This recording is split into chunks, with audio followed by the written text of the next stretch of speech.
In the small hours of the morning, on the 13th of May, in 1862, a small Confederate warship slipped out of Charleston Harbor under its own power. It carried 16 people, 4 heavy guns, the harbor's signal codes, the maps of every Confederate minefield, and a stack of orders from the rebel high command. It passed 5 Confederate forts in turn. At each one, the watch saw the captain in his straw hat on the wheel, gave the right signal, and waved the ship on. None of them noticed that the man in the captain's hat was 23 years old, born into slavery and stealing the ship out from under them. Some people change the world, and the world never learns their name. This is without whom. His name was Robert Smalls. He was born in the spring of 1839 in a small cabin behind a fine townhouse in Beaufort, South Carolina. His mother was an enslaved woman who worked inside the house. From the day he was born, he was the property of the man who owned the house. His mother loved him fiercely. She knew her son was being favored in the house and was growing up softer than the field hands. She asked the man who owned them to send the boy to the fields. She made him see the work. She made him stand and watch the whippings. By the time Robert was 12 years old, he knew with a clarity that never left him what slavery was. When Robert was 12, the man who owned him sent him to the city of Charleston to be hired out as a laborer. He earned $16 a week. He was allowed to keep $1. The rest went to the man who owned him. He took every job that came down the dock. He learned to rig sails and to handle small boats. He learned the Charleston coast better than any pilot in the harbor. He memorized every shoal, every island, every channel. He became a wheelman. The white captains who hired him called him the best harbor pilot they had ever seen. He could not be promoted to pilot because the law would not allow him to be. In Charleston, he met and married a young enslaved hotel maid. They had children, and every day they had together, he knew, was a day on which the people he loved could be sold and never seen again. He went to the wharves every morning. Every coin he saved was a coin against that day. When the Civil War came, the South seized the harbor's working ships and turned them to its own use. One of them was a small side-wheel steamer called the Planter. The Confederate Army loaded her with guns and supplies and sent her to move them around the harbor. To run her safely, they needed the best pilot in Charleston. The best pilot in Charleston was a 23-year-old enslaved man named Robert Smalls. For weeks he had been studying the harbor and the rituals of its defenses. He had memorized the signal whistles of every fort. He had learned the Confederate captain's mannerisms. He had quietly spoken to the rest of the ship's enslaved crew. He had a plan. They knew exactly what would happen to them if it failed. On the warm spring night of the 12th of May, against standing orders, the 3 white officers of the Planter went ashore in Charleston to sleep in their own beds. They left the ship to the enslaved crew. They had done it before. They would not do it again. At 3 in the morning, in the dark, Robert Smalls and his crew began to quietly fire the Planter's boilers. They raised the Confederate flag at the stern. They raised the South Carolina state flag at the bow.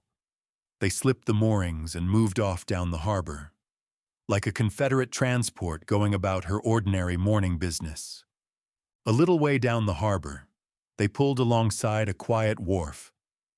Waiting in the dark were the families of every man on board. Robert Smalls's own wife and children stepped onto the deck. So did the wives and children of the rest of the crew. In all, 16 people were now on the Planter. None of them owned themselves. All of them were about to. He had practiced the white captain's walk. He stood in the wheelhouse exactly as the captain stood. He wore the captain's straw hat. He gave the right signal to the first fort. He gave the right signal to the second.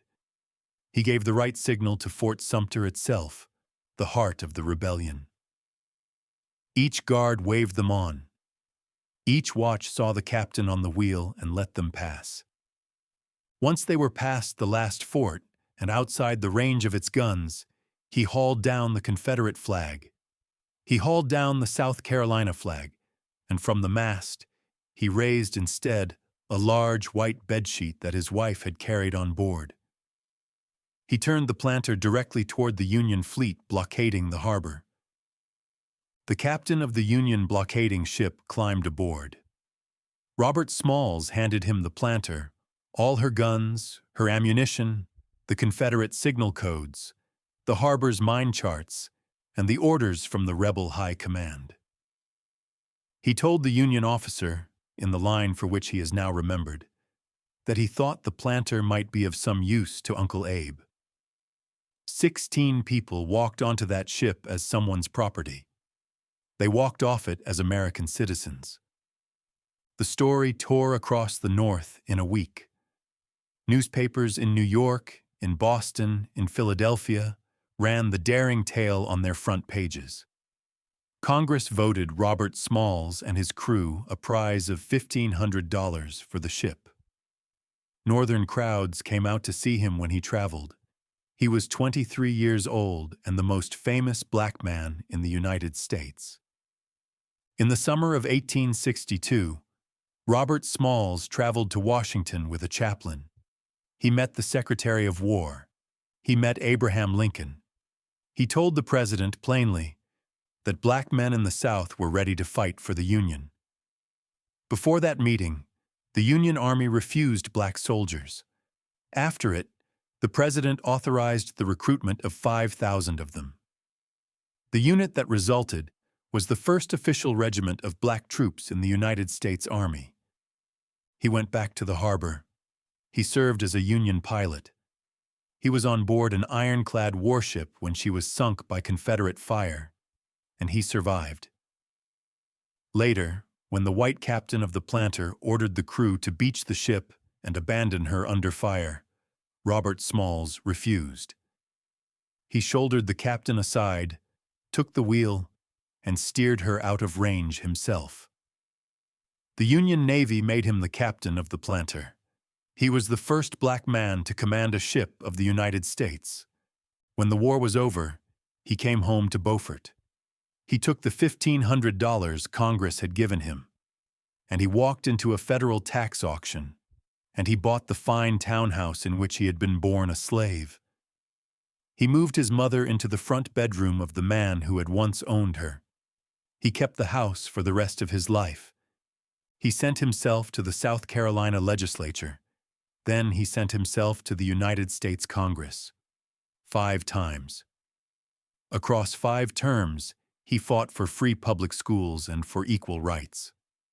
When his own state rewrote its constitution in 1895 to strip black men of the right to vote, he stood on the floor of that convention and told the room what was being done.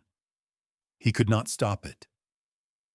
He went home to the house in Beaufort, and he kept working. He died in that house, in the same room in which he had been born a slave, in 1915, at 75 years old. He is buried a few blocks away in Beaufort, behind a small stone bust the community raised themselves. He had lived from American slavery to the Civil War, to the Congress of the United States, to the dawn of Jim Crow, all in one lifetime, all from one harbor town. He left the country a freer country. The world you live in was built by people you have never heard of. And now you know one more name: Robert Smalls. Like and subscribe and stick around, because the textbooks left a lot out. Thanks for watching.